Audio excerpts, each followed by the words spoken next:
বান্ধা বাড়িতে যা লস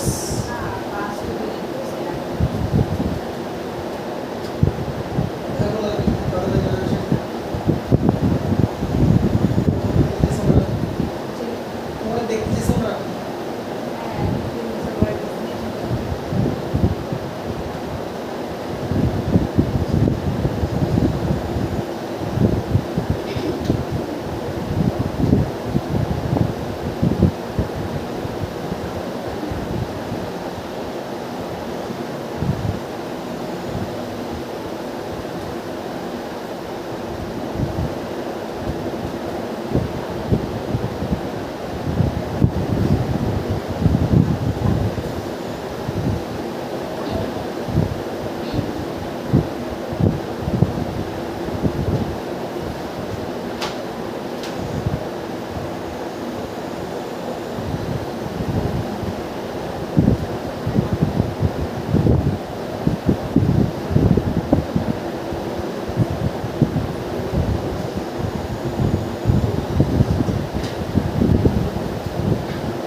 আজকে আমাদের আলোচনার বিষয় হচ্ছে লিকুইফিকেশন অফ গ্যাস।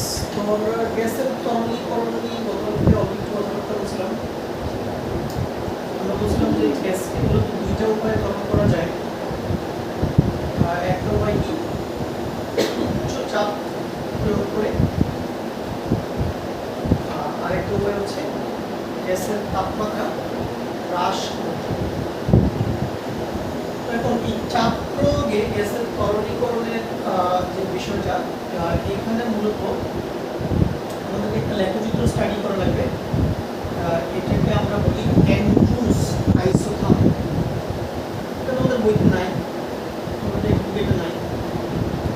জাস্ট কীভাবে লিকুইফিকেশনটা হয় এটা বোঝার জন্য আমাদের লেখচিত্রটা বুঝতে হবে। তো বিজ্ঞানী অ্যান্ড্রুস উনি যেটা করলেন, উনি তাপমাত্রা স্থির রেখে, আইসোথার্ম মানে কি? আইসোথার্ম, থার্ম মানে তাপমাত্রা, আইসো মানে এক, তাপমাত্রা সেম থাকবে।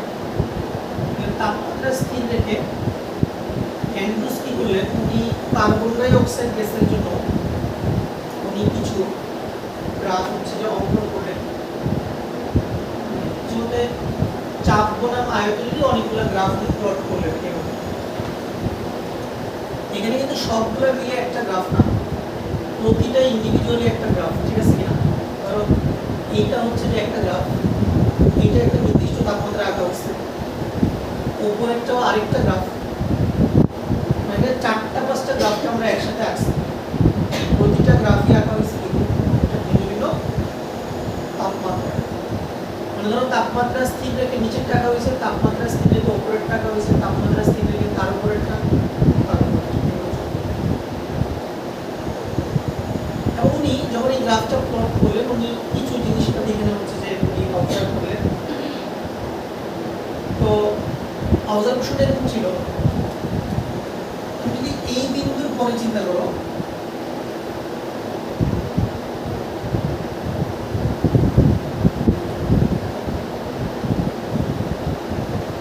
এই পয়েন্ট দেখো, এই পয়েন্টে তুমি যত দাঁড়িয়ে যাবা, দেখো এই পয়েন্টে তুমি যত দাঁড়িয়ে যাবা, তাহলে তোমার আয়তন কি বাড়বে নাকি কমবে? এই পয়েন্টে ডানে গেলে আয়তন বাড়বে না? মানে এক্স অক্ষে আমি ধীরে রাখছি, ডানে গেলে আয়তন বাড়বে, আর বামে আসলে আয়তন কমবে। আবার দেখো, যতই তুমি ডানে যাচ্ছ তোমার আয়তন বাড়তেছে, বাট গ্রাফ কিন্তু নিচের দিকে নামতেছে নাকি? আমরা চাপের মান হ্রাস পাচ্ছি। হ্যাঁ, এটা আমরা সবাই জানি যে আয়তন বাড়লে চাপ কমে, কারণ চাপ আর আয়তন হচ্ছে ব্যস্তানুপাতিক। তাহলে আমরা চিন্তা করব রাইট টু লেফট, আমরা লেফট টু রাইট চিন্তা করব। আমরা চিন্তা করব কি রাইট টু লেফট। রাইটে আমার ভলিউম বেশি, রাইটে গেলে আমার ভলিউম বেশি। তাহলে আমি যতই রাইট টু লেফট আসবো, যতই আমি রাইট টু লেফট আসবো, আমার ভলিউম কমছে না? ভলিউম কমতেছে। ভলিউম কম মানে চাপের মান কি পাচ্ছে? বৃদ্ধি পাচ্ছে। তার মানে যতই চাপের মান বৃদ্ধি করবা গ্যাসের আয়তন ধীরে ধীরে কি কমতে থাকে, কমতে কমতে কমতে কমতে এমন একটা বিন্দু আসবে, দেখো এমন একটা পয়েন্ট আসবে, এই বিন্দুটার কথা বলতেছি, যেই বিন্দুতে আসার পর তুমি দেখবা গ্যাসটা আর গ্যাস থাকে, গ্যাসটা ধীরে ধীরে তরলে পরিণত হওয়া কি শুরু হয়ে গ্যাসের লিকুইফিকেশন স্টার্ট হয়ে গেল, ঠিক আছে না? তার মানে দেখো এই বিন্দুতে আসার পর তুমি দেখতে পাচ্ছ গ্যাসের যে আয়তন ছিল সেটা কিন্তু ড্রাস্টিক্যালি অনেক কমে গেছে। দেখো চাপের মান এখন এইটাই আছে, দেখো চাপের মান একটাই, বাট গ্যাসের আয়তন দেখো হঠাৎ করে অনেক কমে গেছে না? কারণ আমাকে চাপের মান যদি এইখান থেকে, আয়তনের মান যদি এখান থেকে এখানে আনতে হয় তাহলে আমাকে চাপের মান আরো অনেক বাড়ানোর কথা ছিল, অনেক বেশি বাড়িয়ে আয়তন এত কমানো লাগবে। বাট এখানে কি করছে তুমি দেখো যে চাপের মান সেমই আছে, বাট গ্যাসের আয়তন হঠাৎ করে অনেক কমে গেছে। এরকমটা কেন হলো? এরকমটা হওয়ার কারণ হলো যে গ্যাস তখন ধীরে ধীরে কিসে পরিণত হওয়া স্টার্ট হয়েছে, তরলে। তরলে এই যে হরিজন্টাল লাইনটা তুমি দেখতে পাচ্ছ, এই ধরনের হরিজন্টাল লাইন তুমি 19 এ বসছো, যে বরফের তাপপ্রদানের লেখচিত্র বসছো, কঠিন বস্তুদের তাপপ্রদানের লেখচিত্র, একটা হরিজন্টাল লাইন থাকে, ওই হরিজন্টাল লাইনে কয়টা ফেজ থাকে?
তুমি এই ধরনের হরিজন্টাল লাইন তুমি আগেও দেখছো, হরিজন্টাল লাইন মানে যেখানে কয়টা ফেজ থাকে?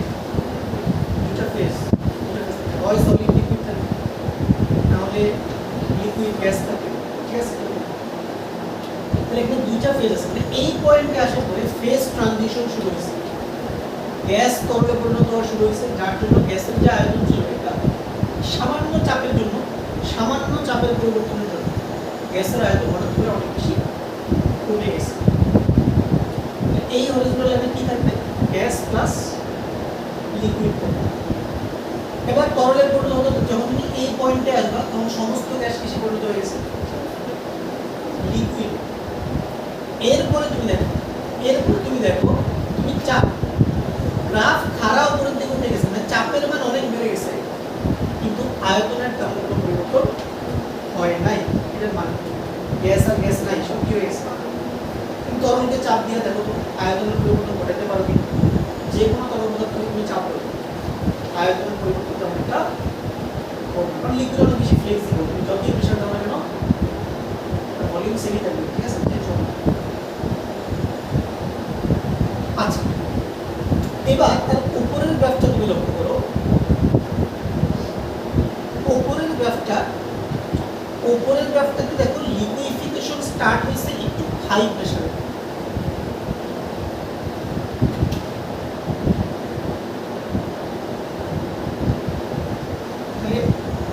এই বিন্দুতে লিকুইফিকেশন শুরু হয়েছে, গ্যাসের তরলীকরণ শুরু হয়েছে, কিন্তু এই বিন্দুর চাপটা দেখো তো, এই বিন্দুর চাপ থেকে বড় না? এই বিন্দুর চাপ থেকে বড় কিনা? অবশ্যই বড়। তাহলে উপরের গ্রাফটার ক্ষেত্রে লিকুইফিকেশন একটু হাই প্রেসারে শুরু হয়েছে, উচ্চ চাপ, একটু বেশি চাপ লাগছে। কেন চাপ বেশি লাগছে? এর কারণ হলো তুমি নিচের গ্রাফের তাপমাত্রা কিছুটা কম, উপরের গ্রাফের তাপমাত্রা কিছুটা বেশি। আর নিচের থেকে উপরে গেলে টেম্পারেচার ধীরে ধীরে বাড়তেছে। আর তাপমাত্রা বাড়া মানে কি? গ্যাসের অণুগুলোর মুভমেন্ট অনেক ফাস্ট, গ্যাসের অণুগুলোর যে কাইনেটিক এনার্জি এটা বেশি, গ্যাসের অণুগুলো অনেক দ্রুত গতিতে কি করতেছে? ছোটাছুটি করতেছে। ফলে এদেরকে লিকুইফাই করা তোমার জন্য কষ্টকর, একটু বেশি কষ্ট করতে হবে। তাহলে উপরের গ্রাফের ক্ষেত্রে চাপ একটু বেশি দেওয়া লাগবে, বুঝতে পারছো? কারণ ওদের তাপমাত্রা বেশি। বাট তুমি দেখো এইবার গ্যাস প্লাস লিকুইডের যে রেঞ্জ, এই রেঞ্জটা একটু ছোট হয়ে গেছে না? আগে রেঞ্জটা একটু বড় ছিল, মানে প্রেসার ভলিউমের যে রেঞ্জ এটা একটু বড় ছিল, এখন প্রেসার ভলিউমের রেঞ্জ কি হয়ে গেছে? ছোট। আরো উপরে যাও আরো ছোট হবে রেঞ্জ, ঠিক আছে? আরো উপরে যাও আরো ছোট হবে। এরকম উপরে যাইতে যাইতে যাইতে যাইতে এমন একটা টেম্পারেচার আসবে, এমন একটা পয়েন্টে আসবে, দেখো এই যে এই পয়েন্টটা, যেই বিন্দুতে যাওয়ার পরে কি হবে দেখো, মানে তোমার কাছে মনেই হবে না কোনটা গ্যাস কোনটা তরল। তুমি গ্যাস আর তরলের মধ্যে ডিফারেন্সিয়েট করতে পারবে না, কারণ একটা পয়েন্টই গ্যাস, একটা পয়েন্টই কি তোমার কাছে মনে হচ্ছে এই গ্যাস ছিল, সব কি হয়ে গেছে, এই চোখের সামনে গ্যাস ছিল, সব একসাথে একটা ইনস্ট্যান্ট সব গ্যাস কিসে পরিণত হয়ে গেছে? লিকুইডে পরিণত হয়ে গেছে। মানে এই পয়েন্টটা হচ্ছে এমন একটা পয়েন্ট যেখানে তুমি আসলে ফেজগুলোকে খালি চোখে কি করতে পারবে না, ডিফারেন্সিয়েট করতে পারবে না। মানে হচ্ছে গ্যাস লিকুইড যে মানে ফেজ ডিফারেন্সটা আছে হচ্ছে নন ডিস্টিংগুইশেবল, ঠিক আছে? এটা ডিস্টিংগুইশ করা যাবে না। এই পয়েন্টটার নাম কি? এই পয়েন্টটাকে আমরা কি বলি? Critical point. এই ক্রিটিক্যাল পয়েন্ট হলো এমন একটা পয়েন্ট যে পয়েন্টে ফেজগুলোকে প্রপারলি কি করা যায় না, ডিস্টিংগুইশ করা যায় না, ঠিক আছে? গ্যাস লিকুইড তোমার কাছে মনে হয় দুইটাই সেম। এই পয়েন্টের আরেকটা নাম আছে, বলে point of inflection. Point of inflection, ঠিক আছে? প্রথমটা পয়েন্ট অফ ইনফ্লেকশন কোথায় আছে? দেখো কোথায় আছে? বড় না, ঠিক আছে? আচ্ছা অবশ্য এর উপর প্রশ্ন কি পয়েন্ট অফ ইনফ্লেকশন বড় না, কোনো প্রশ্ন আছে তিনজন? কোথায় আছে? এটা আসলে অন্তরীকরণে, ওই যে গুরুমান লঘুমান কোথায়, ওই চ্যাপ্টার আছে, ওটা পড়ার কথা। পয়েন্ট অফ ইনফ্লেকশন হচ্ছে এমন একটা পয়েন্ট যেই পয়েন্টে আসার পরে গ্রাফের স্লোপ চেঞ্জ হয়ে যাবে। মানে ধরো গ্রাফ যদি পয়েন্ট অফ ইনফ্লেকশনে পৌঁছানোর আগে গ্রাফের স্লোপ যদি পজিটিভ থাকে, পয়েন্ট অফ ইনফ্লেকশনে পৌঁছানোর পর গ্রাফের স্লোপ নেগেটিভ হয়ে যাবে। আর যদি পয়েন্ট অফ ইনফ্লেকশনে পৌঁছানোর আগে স্লোপ নেগেটিভ থাকে, পয়েন্ট অফ ইনফ্লেকশনে পৌঁছানোর পর স্লোপ কি হয়ে যাবে? পজিটিভ। দেখো এই গ্রাফের যে স্লোপ আছে এইখান থেকে এতটুকু কোণ যাবে স্লোপ, কিন্তু এখানে তুমি যদি গ্রাফের যে কোনো পয়েন্টে একটা স্পর্শ কম্পন করো, স্পর্শ এটা পজিটিভ হয়ে যাবে। আবার এই দিকে আসার পর দেখবে যে আবার স্লোপ কি হয়ে গেছে। এই গ্রাফটা এক্স্যাক্টলি আঁকতে পারি কাছাকাছি হয়েছে। আবার যখন তুমি পয়েন্ট অফ ইনফ্লেকশনের নিচে নেমে যাবে তখন দেখবে যে স্লোপ আবার কি নেগেটিভ হয়ে গেছে। তো এটাকে বলা হয় ক্রিটিক্যাল পয়েন্ট, ওকে, বা পয়েন্ট অফ ইনফ্লেকশন বলা হয়। পয়েন্ট অফ ইনফ্লেকশনেও গ্রাফের স্লোপ কত হবে? কত হবে? dydx হবে।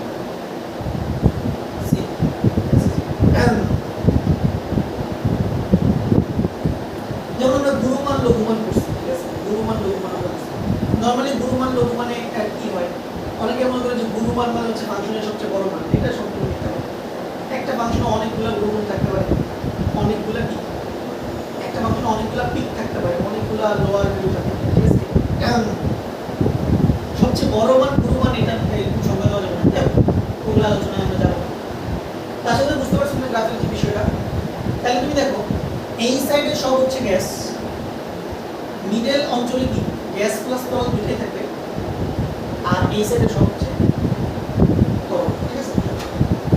আর আমাদের সবচেয়ে ইম্পর্টেন্ট পয়েন্ট কোনটা হলো ক্রিটিক্যাল পয়েন্ট। ক্রিটিক্যাল পয়েন্টের ডেফিনিশন কি?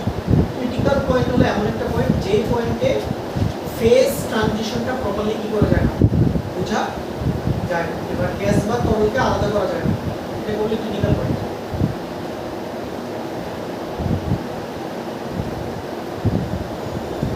তো আমরা যেহেতু কার্বন ডাই অক্সাইডের জন্য আমরা গ্রাফ আঁকতেছি,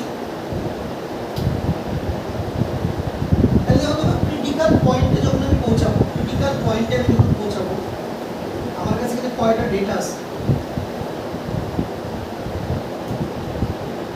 ক্রিটিক্যাল পয়েন্টে দেখো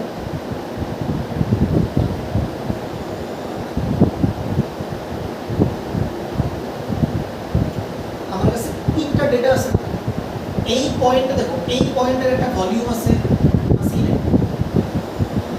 এই পয়েন্টের একটা ভলিউম আছে, তাহলে তোমার কাছে একটা ক্রিটিক্যাল ভলিউম আছে যেটাকে প্রকাশ করা হয় ভিসি দিয়ে, মানে ক্রিটিক্যাল পয়েন্টের যে আয়তন সেটা হচ্ছে ক্রিটিক্যাল ভলিউম। আবার এই পয়েন্টে একটা চাপ আছে নাকি? চাপ আছে, প্রেসার আছে,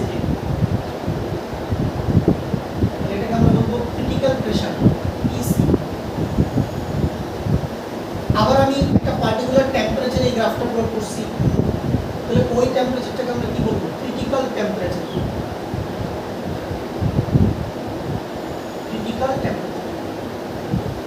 আর এই তিনটা জিনিসকে একসাথে বলা হয় ক্রিটিক্যাল কনস্ট্যান্ট।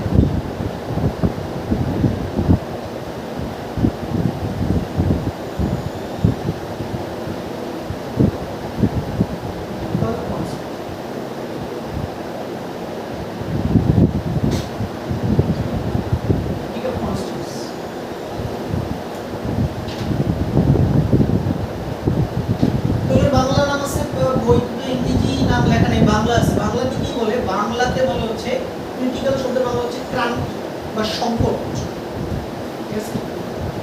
তাহলে ভিসি কে আমরা বলি ক্রান্তি আয়তন, ক্রান্তি আয়তন বা সংকট আয়তন বা সন্ধি আয়তন, এটা না।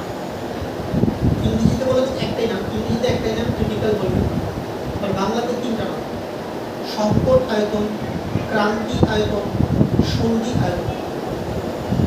চাপেরও তিনটা নাম: সংকট চাপ, ক্রান্তি চাপ, সন্ধি চাপ। তাপমাত্রারও তিনটা নাম আছে: ক্রান্তি তাপমাত্রা, সন্ধি তাপমাত্রা বা সংকট তাপমাত্রা। ওকে, যেমন আমি তোমাদেরকে গ্যাসের সংজ্ঞা দিয়ে শিখছিলাম, মনে আছে প্রথম ক্লাসে, এই চ্যাপ্টারের পড়ার সময় যারা প্রথম ক্লাসে ছিল, গ্যাসের সংজ্ঞা দিয়ে শিখছিলাম না? আমরা সংজ্ঞা দিয়েছিলাম যে অবস্থায় পদার্থের কি আন্তঃআণবিক আকর্ষণ বল দুর্বল থাকে কণাগুলোর মধ্যে, আর দূরত্ব কি থাকে, এটাকে বলে গ্যাস। আর এটা গ্যাসের প্রকৃত সংজ্ঞা। গ্যাসের প্রকৃত সংজ্ঞা বলেছিলাম মনে আছে? ক্রিটিক্যাল পয়েন্টের উপরে, ক্রিটিক্যাল টেম্পারেচারের উপরে পদার্থের অবস্থান কি বলে? গ্যাস, ঠিক আছে? এই তুমি দেখো, এই তাপমাত্রার উপরে সবই কি কোন স্টেট, কোন লিকুইড নাই, সব কি গ্যাস। তো যখন তুমি গ্যাসকে যখন তুমি ডিল করবে, তখন তোমাকে কিন্তু সংজ্ঞাটা এভাবে ডিফাইন করতে হবে যে ক্রান্তি তাপমাত্রার উপরে পদার্থের অবস্থান কি বলা হয়? Basically gas. এটা হচ্ছে গ্যাসের সঠিক সংজ্ঞা। তাহলে এখন এই সংজ্ঞাগুলো আমাদের পরীক্ষায় আসবে, হ্যাঁ? এই গ্রাফ তোমাদের পরীক্ষায় আসবে না, তোমাদের এই সংজ্ঞাগুলো পরীক্ষায় আসবে। সন্ধি আয়তন কাকে বলে, সন্ধি তাপমাত্রা কাকে বলে, সন্ধি চাপ কাকে বলে। তো চলো আমি সবার প্রথমে সন্ধি তাপমাত্রার সংজ্ঞাটা দেখব, এটা আমাদের সবচেয়ে বেশি গুরুত্বপূর্ণ এখানে। তুমি দেখো ক্রিটিক্যাল পয়েন্টের নিচে, ক্রিটিক্যাল পয়েন্টের নিচে দেখো, ক্রিটিক্যাল পয়েন্টের নিচে গ্যাসিয়াস ফেজও আছে, আবার কি লিকুইড ফেজ, দুটোই আছে। কিন্তু ক্রিটিক্যাল পয়েন্টের উপরে কোনো লিকুইড ফেজ নাই, আছে কি নেই? লিকুইড ফেজ নাই।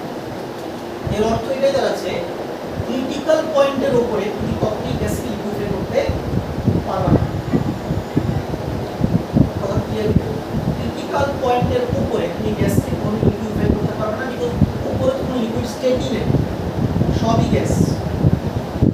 কিন্তু ক্রিটিক্যাল পয়েন্টের নিচে গ্যাসও আছে, আবার কি তরলও আছে। তাহলে তোমার তাপমাত্রাটা যদি ক্রিটিক্যাল টেম্পারেচারে থাকে বা ক্রিটিক্যাল টেম্পারেচারে কই থাকে, নিচে থাকে, তাহলেই চাপ দিয়ে গ্যাসকে কি করা যাবে, তরল করা যাবে। কিন্তু তোমার তাপমাত্রা যদি ক্রিটিক্যাল টেম্পারেচারে কি থাকে, উপরে থাকে, তাহলে তুমি সারাদিন চাপ দাও না কেন, যতই চাপ দাও না কেন, গ্যাস লিকুইফাই হবে না। বুঝলাম? এটা গ্রাফ থেকে পরিষ্কারভাবে বোঝা যাচ্ছে। তাহলে সন্ধি তাপমাত্রার সংজ্ঞাটা আমরা কিভাবে দেব, কি করে খাতায় সন্ধি তাপমাত্রা কাকে বলে? এম।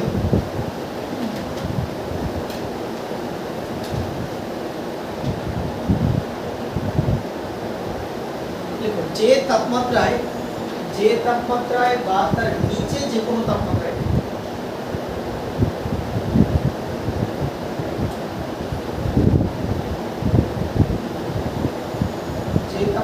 বা তার নিচে যে কোনো তাপমাত্রায় গ্যাসকে চাপ প্রয়োগ করে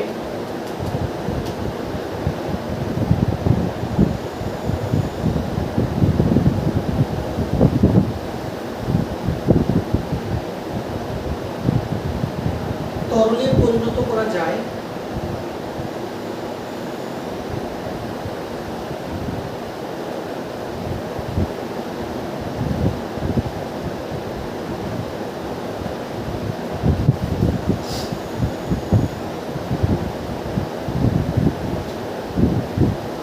কিন্তু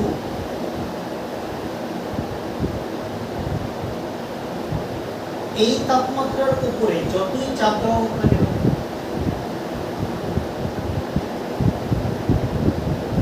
এই তাপমাত্রার উপরে যতই চাপ দেওয়া হোক না কেন,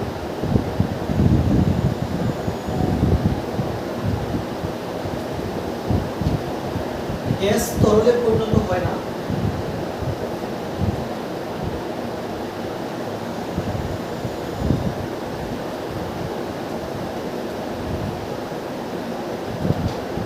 তাকে বলা হয়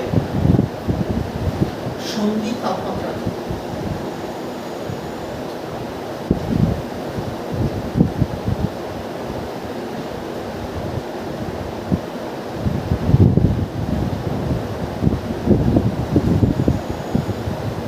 আর কার্বন ডাই অক্সাইড গ্যাসের সন্ধি তাপমাত্রার মান কত? 31.1 ডিগ্রি সেলসিয়াস। এটা বুঝতে হবে, এটা আসে না, এটা মনে রাখবে। 31.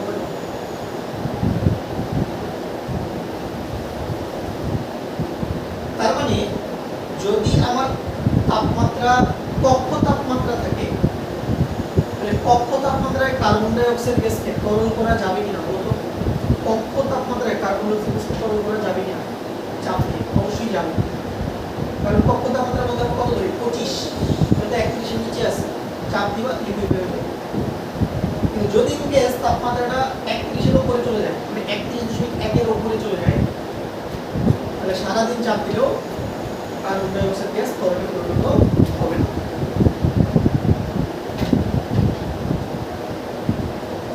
তাহলে সন্ধি তাপমাত্রার সংজ্ঞা গেল। এবার হচ্ছে সন্ধি চাপ কাকে বলে? সন্ধি চাপ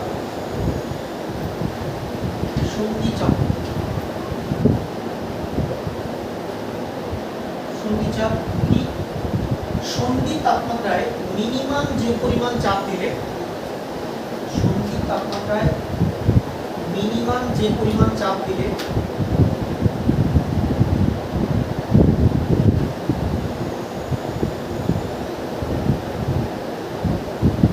সন্ধি তাপমাত্রায় মিনিমাম যে পরিমাণ চাপ দিলে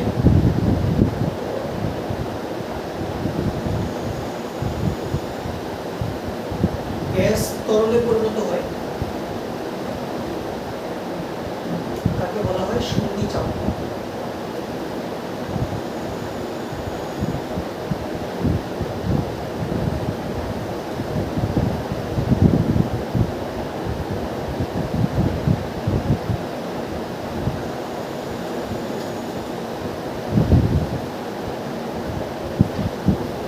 সন্ধি আয়তন, সন্ধি তাপমাত্রা ও সন্ধি চাপে সন্ধি তাপমাত্রা ও সন্ধি চাপে কোনো বাস্তব গ্যাস যে আয়তন দখল করে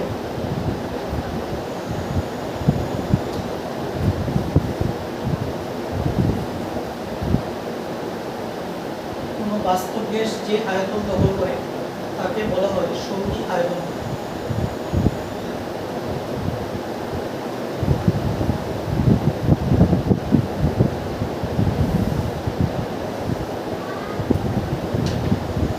এই হলো আমাদের এই ক্রিটিক্যাল কনস্ট্যান্টগুলোর ডেফিনিশন। খুবই গুরুত্বপূর্ণ আমাদের যে কোনো বাস্তব গ্যাসের জন্য এই ক্রিটিক্যাল কনস্ট্যান্টগুলোর মান আলাদা, প্রত্যেকের জন্যই আলাদা।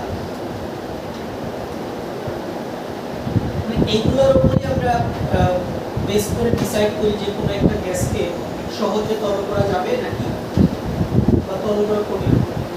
ক্রিটিক্যাল টেম্পারেচার যত বেশি, ক্রিটিক্যাল টেম্পারেচার যত বেশি গ্যাসকে তরল করা তত সহজ। ক্রিটিক্যাল টেম্পারেচার যত বেশি গ্যাসকে তরল করা তত সহজ। ক্রিটিক্যাল টেম্পারেচার যত বেশি গ্যাসকে তরল করা তত সহজ।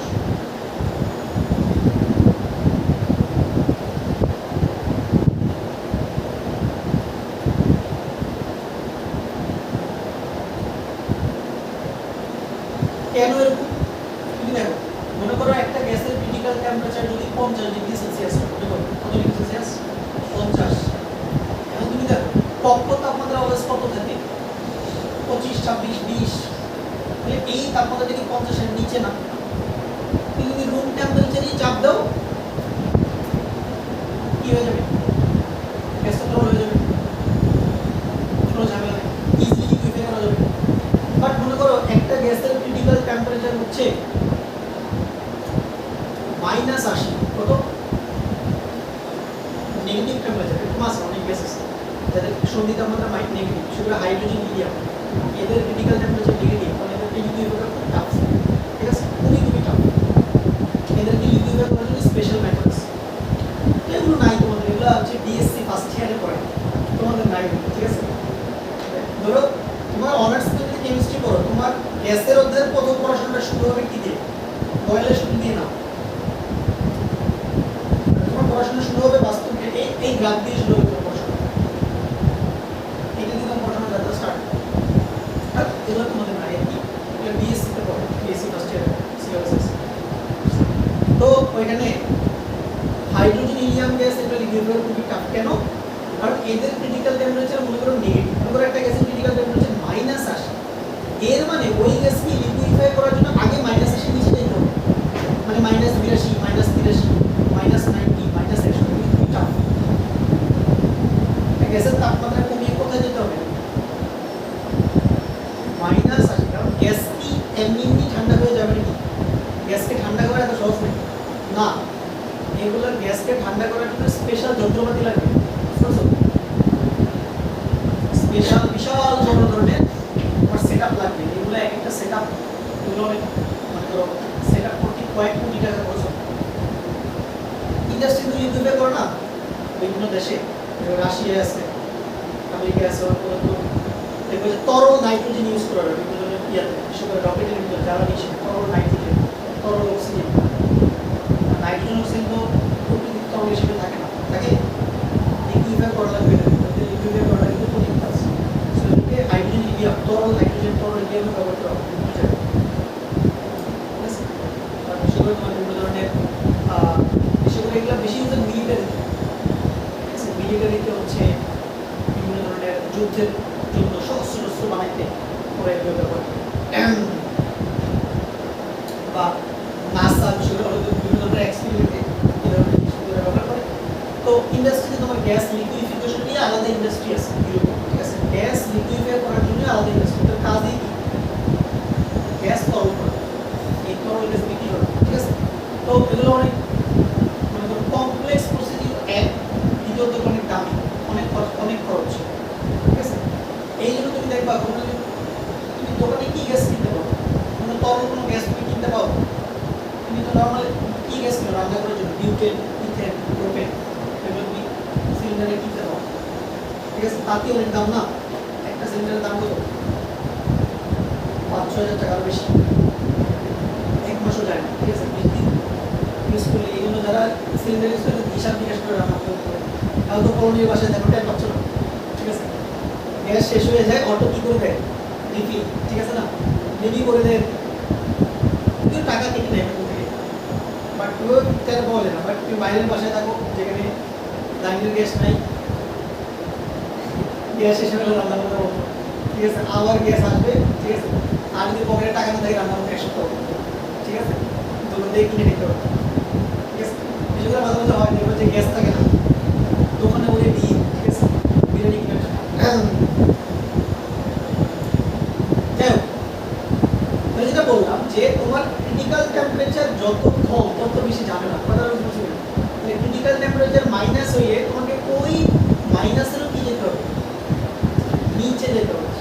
ঠিক আছে,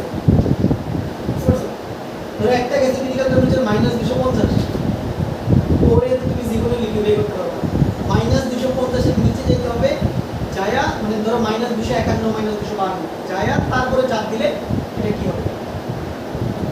লিকুইড।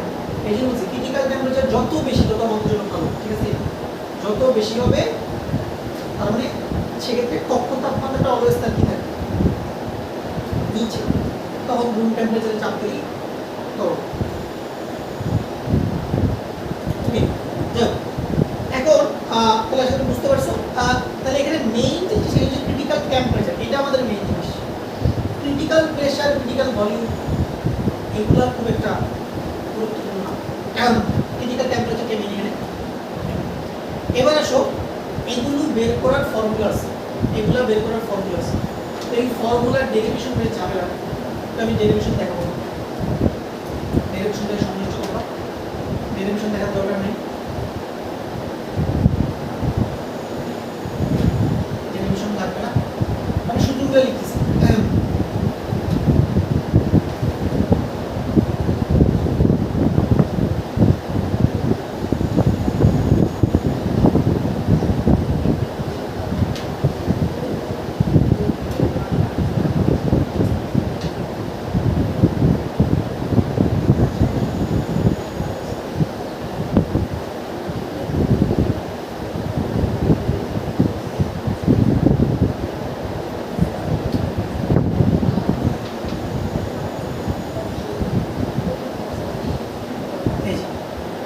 এই হলো আমাদের ক্রিটিক্যাল কনস্ট্যান্টগুলোর ইকুয়েশন,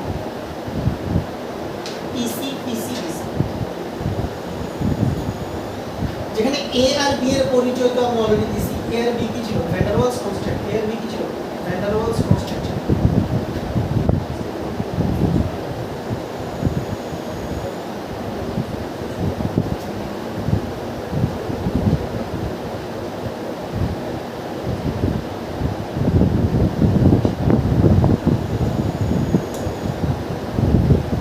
এগুলোর সূত্র দিয়ে তোমাদের কোনো অঙ্ক আসবে কিনা? উত্তর হচ্ছে তোমাদের এগুলো দিয়ে ম্যাথ আসবে।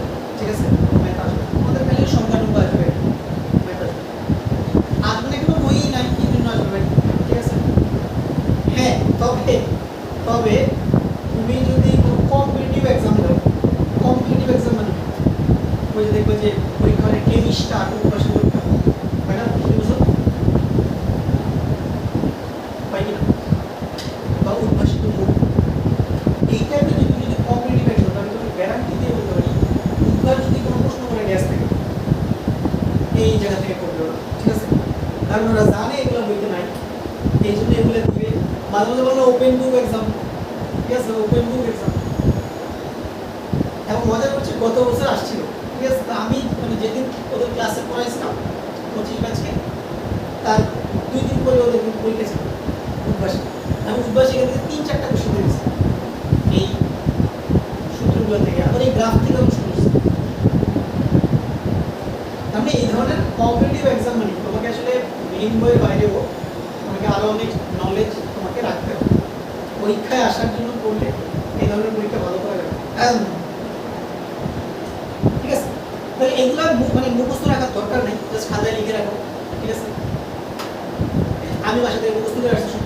ঠিক আছে, আবার ক্লাস শেষে ভুলে যাবো। ঠিক আছে, আমার দরকার নেই। ঠিক আছে, আমি মানে কিন্তু আবার কালকে বলে দেবো, ঠিক আছে? আমার শুনে মনে থাকে এম এই মেমোরাইজেশন পাওয়ার কমে গেছে এম। এখন আসলে এটা দেখছি আসলে যখন ছাত্র ছিলাম তখন কিছু মনে থাকে, এমন কিছু মনে থাকে এম।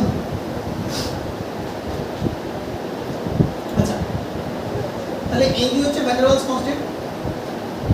এখন দেখো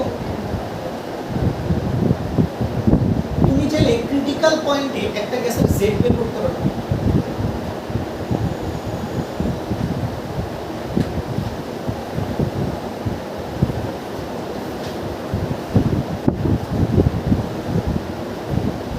এটা হচ্ছে 1 মোল বাস্তব গ্যাসের জন্য।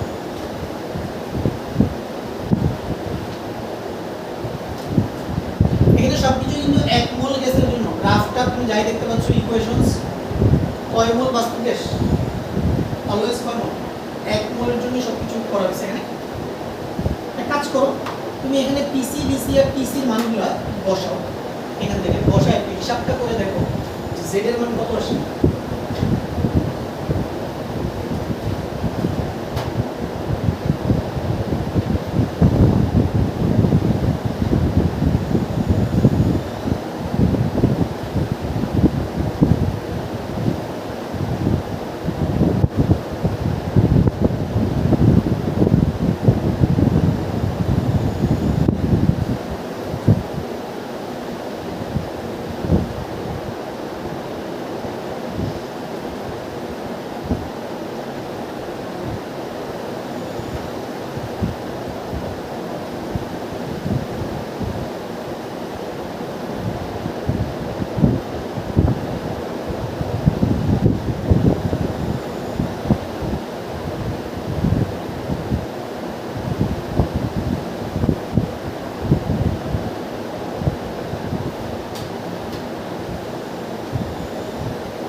আসবে 3/8 আসবে, 3.375 এরকম একটা ডেটা আসবে। এটা অনেক ইম্পর্টেন্ট একটা ডেটা, কেন বলতো? কারণ তুমি বলছি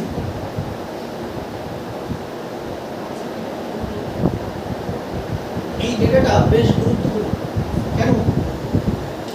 ধরো মনে করো তোমাকে পরীক্ষায় ভিসি দেওয়া আছে আর টিসি দেওয়া আছে, মনে করো critical volume is given, critical temperature is given, এটা তো অবশ্যই কেলভিনে থাকে ক্রিটিক্যাল টেম্পারেচার। তোমাকে ধরো ক্রিটিক্যাল প্রেসার বের করতে বলছে, কিন্তু ছোট হাতের এ আর ছোট হাতের বি কিছুই দেওয়া নেই। ছোট হাতের এ, ছোট হাতের এ বি দেওয়া নেই। কি কি দেওয়া আছে? ভিসি দেওয়া আছে, টিসি দেওয়া আছে, বের করতে হবে পিসি। এখন যদি ছোট হাতের এ ছোট হাতের বি দেওয়া না থাকে তাহলে তুমি কেমনে বের করবে? দেখো যদি ছোট হাতের বি দেওয়া থাকতো অবশ্য করা যায়। দেখো বিসি যদি দেওয়া থাকে তুমি এখান থেকে বি বের করতে পারবা, দেখো বি বের করতে পারবা। আর বি এর মান টিসি যেহেতু দেওয়া আছে, বি এর মান এখানে বসে কি বের করা যাবে? এ এর মান বের করা যাবে। দেন ওই এ আর বি এখানে বসে কি বের করা যাবে? টিসি বের করা যাবে।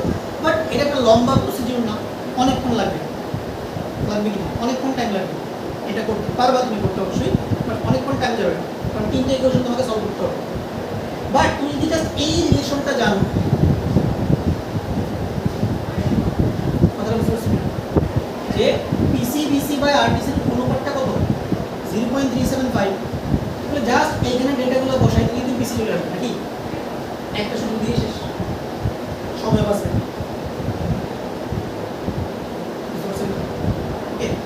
আবার ধরো কেউ যদি পরীক্ষা হলে এইটাও না জানে, আবার এগুলো সূত্র যদি ভুলে যায় তাহলে তো গেছে হবে।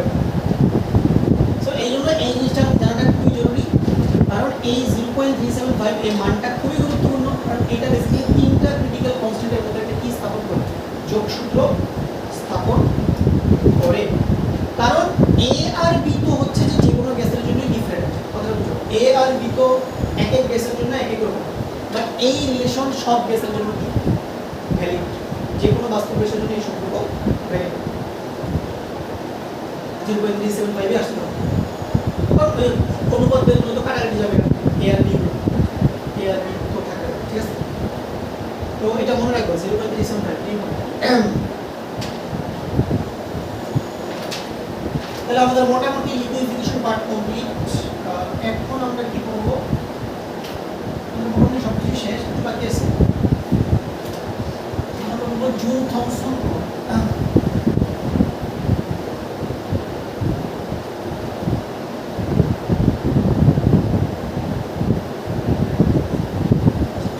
হেডলাইন দাও জুল থমসন প্রভাব। এটা অনুধাবনে আসতে পারে জুল থমসন প্রভাব। জুল থমসন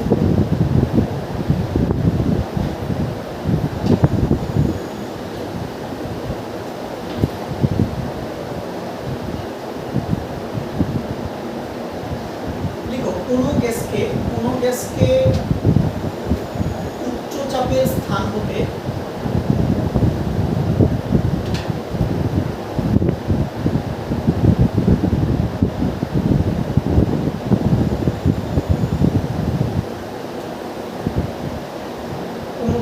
উচ্চ চাপের স্থান হতে নিম্ন চাপের স্থানে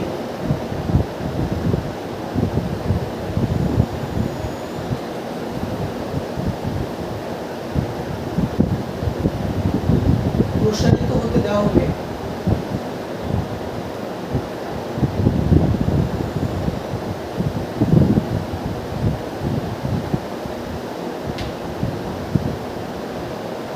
কোনো গ্যাসকে উচ্চ চাপের স্থান হতে নিম্ন চাপের স্থানে প্রসারিত হতে দেওয়া হলে গ্যাসের অণুসমূহ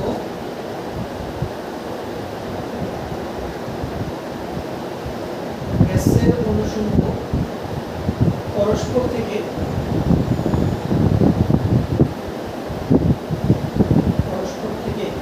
দূরে যাওয়ার জন্য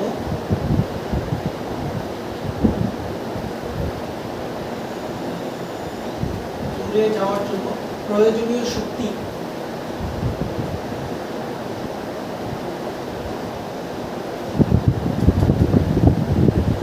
গ্যাসের অভ্যন্তরীণ শক্তি হতে শোষিত হয়।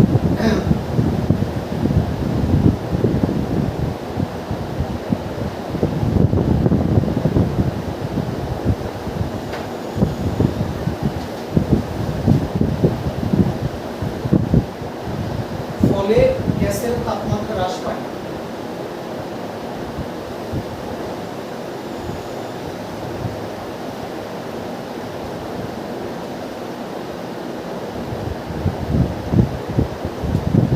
একে বলা হয় জুল থমসন প্রভাব।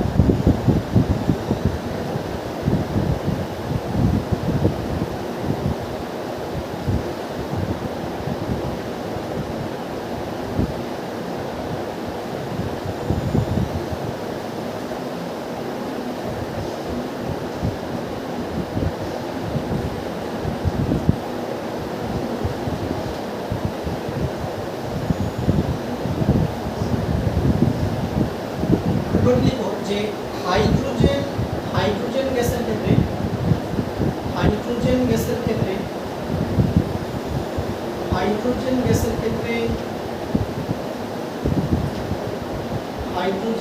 ক্ষেত্রে কক্ষ তাপমাত্রায়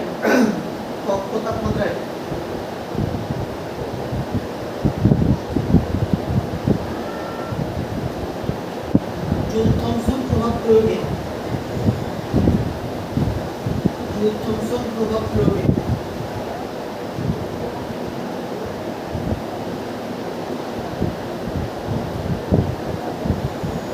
তাপমাত্রা হ্রাস না পেয়ে বরং বৃদ্ধি পায়।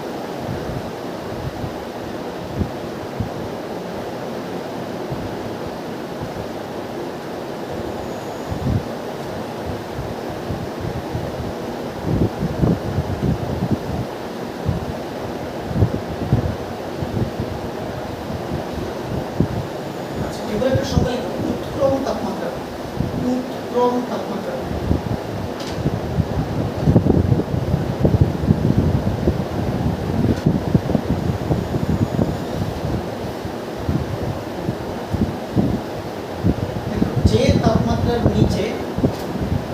তাপমাত্রার নিচে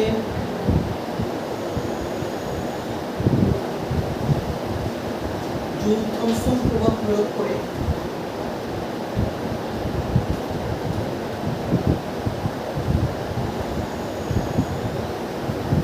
গ্যাসকে তরল করা যায়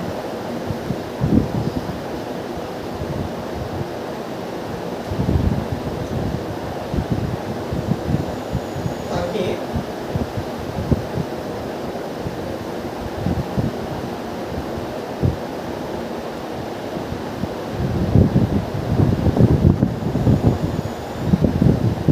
উৎক্রম তাপমাত্রা বলে। উৎক্রম তাপমাত্রা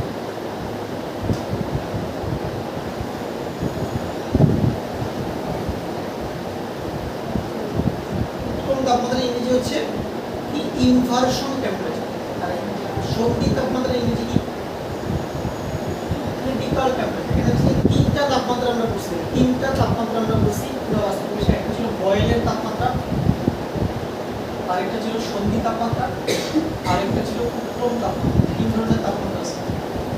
তো ইনভার্সন টেম্পারেচার কেমনে বের করে দেবো? ইনভার্সন টেম্পারেচার হচ্ছে সূত্রটা হচ্ছে 2a/RT।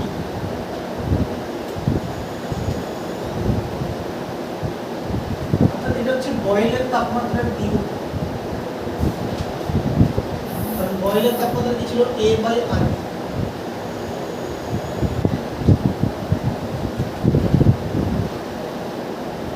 তাহলে কোনটা কখন ইউজ হয়? ইনভার্সন টেম্পারেচার বা উৎক্রম তাপমাত্রাটা ইউজ হবে যখন তুমি জুল থমসন প্রভাব প্রয়োগ করে গ্যাসকে তরল করবে তখন। আর সন্ধি তাপমাত্রা কখন ইউজ হবে? যখন তুমি চাপ প্রয়োগ করে গ্যাসকে কি করবা?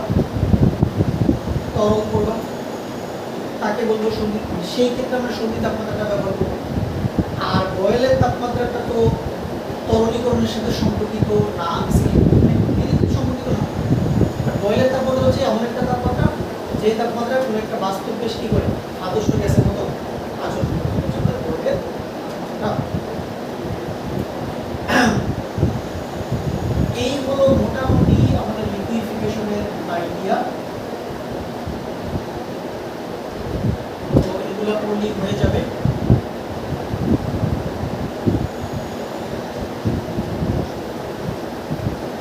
লিকুইফিকেশন শেষ।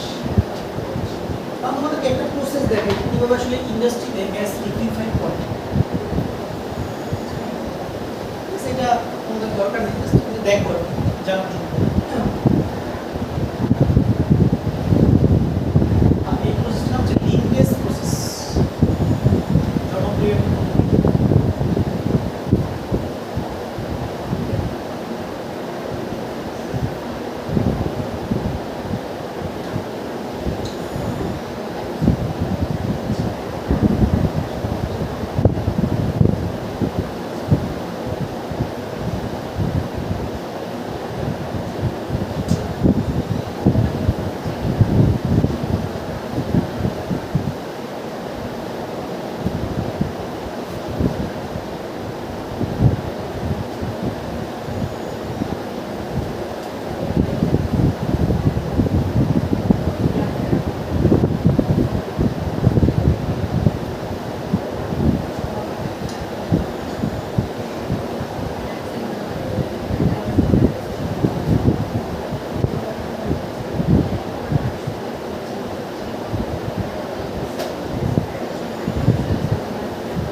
আলাদা প্রসেস হয়, এখানে generally majority percent of gas এই প্রসেসে লিকুইফাই করা যাবে হাইড্রোজেন হিলিয়াম ছাড়া।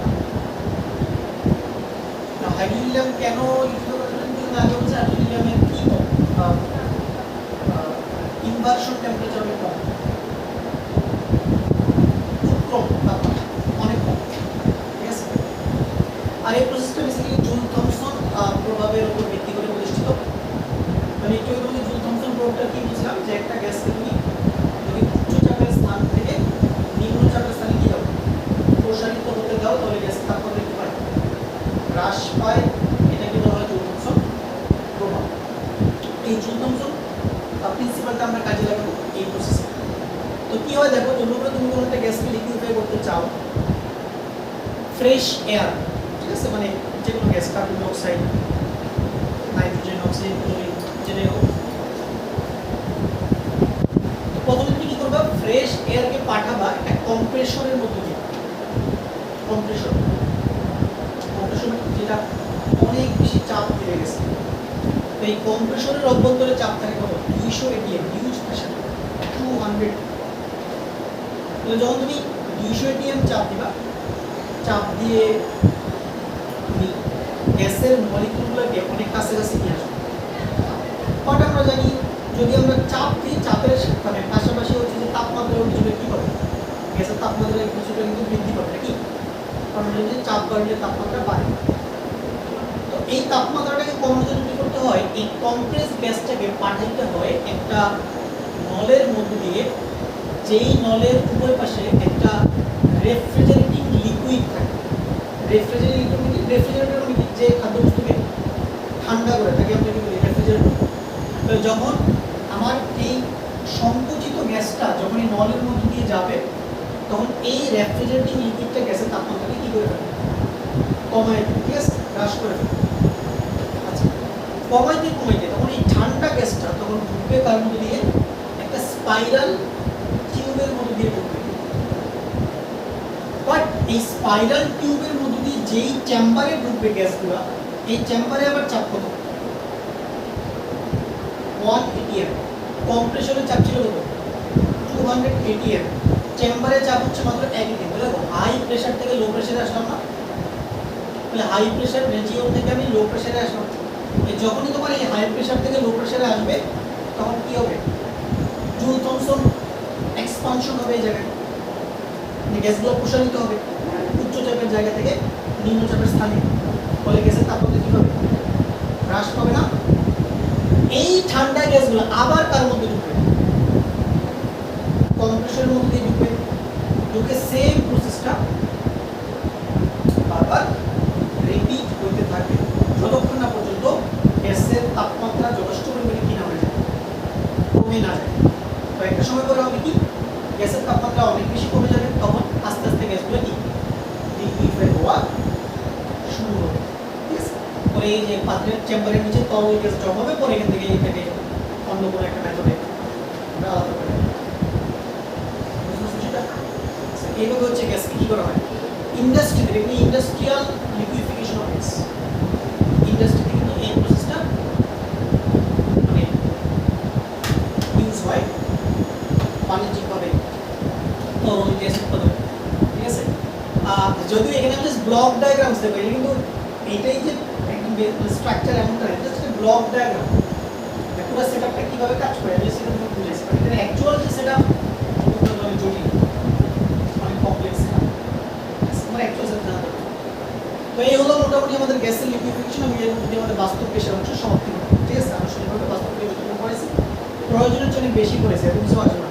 হ্যাঁ, কি আসবে, লেকচারগুলো ভালো করে দেখবা, গ্রাফগুলো কোন শর্তে একটা বাস্তব গ্যাস আদর্শ আচরণ থেকে বিচ্যুতি দেখায় এটা করবা, আর কোন শর্তে একটা বাস্তব গ্যাস আদর্শ গ্যাসের নিয়ে আচরণ করে এটা করবা। ভ্যান ডার ওয়ালস ইকুয়েশন করবা, একটা নির্দিষ্ট অ্যামাউন্ট গ্যাসের জন্য ভ্যান ডার ওয়ালস ইকুয়েশন নিতে পারতে হবে, সংকোচনশীলতা গুণাঙ্ক কিভাবে বের করে সেটা শিখবা, ঠিক আছে। ওকে ওকে তো আর শীটের মধ্যে কিছু ম্যাথ আছে, এই ম্যাথগুলো তোমরা বাস্তব গ্যাসের ভাষায় নিজেরা ট্রাই করবা, দেখো কয়টা পারো, যেগুলো না পারবে সেগুলো দেখে। ঠিক আছে, আগামী তাদের মধ্যে বাস্তব গ্যাস শেষ, আগামী ক্লাসে আমরা বলবো অম্লক্ষার মতবাদ।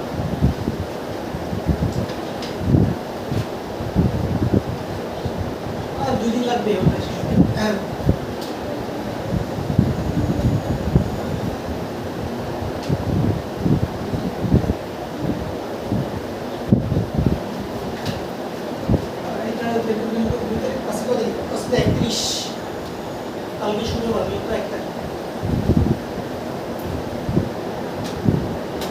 তাহলে পরের ক্লাস 3 তারিখ নাকি? 3 তারিখ, 3 তারিখ আর 5 তারিখ, 5 তারিখে শেষ হবে চ্যাপ্টার।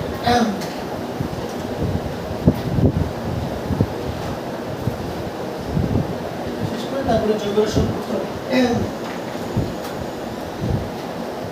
তাহলে পাস করবো না।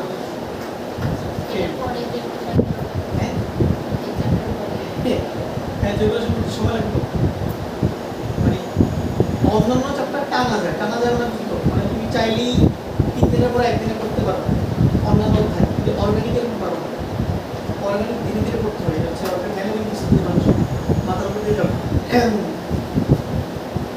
মনে করো তুমি অন্যান্য চ্যাপ্টার 1 মাসে 2 চ্যাপ্টার শেষ করা যাবে, জৈব রসায়ন স্লো সময় নিয়ে, নাহলে কিন্তু টেস্ট পরীক্ষায় পাস করে। এইচএসসিতে তো এইচএসসিতে কোনো রকম পার পাই যাবে, 80 পাওয়া যাবে অলরেডি পড়া ছাড়াও 80 পাওয়া যাবে। ভর্তি পরীক্ষায় যদি কোনো ঠিক আছে, ভর্তি পরীক্ষায় তোমার কি বাঁচাবে? তিনটা আসবে সিকিউর, মেডিকেল আসবে 5টা, 25টা প্রশ্ন মধ্যে 5টা আসবে। যেখানে মানুষজন 0.25 এর জন্য চান্স পায় না, তুমি এখানে 5 মার্কই হিসাব থেকে বাদ দিচ্ছ, ঠিক আছে? অর্গানিক না করে একটা পাপ, তুমি জীবনে যদি অনেক পাপ করে থাকো তাহলে এটাও একটা হবে একটা পাপ। এই পাপের শাস্তি তো মানুষজন পায় নাকি? কিছু পাপের শাস্তি মানুষজন ইহকালে পায়, ঠিক আছে, আর বাকিটা সে পরকালে পায়।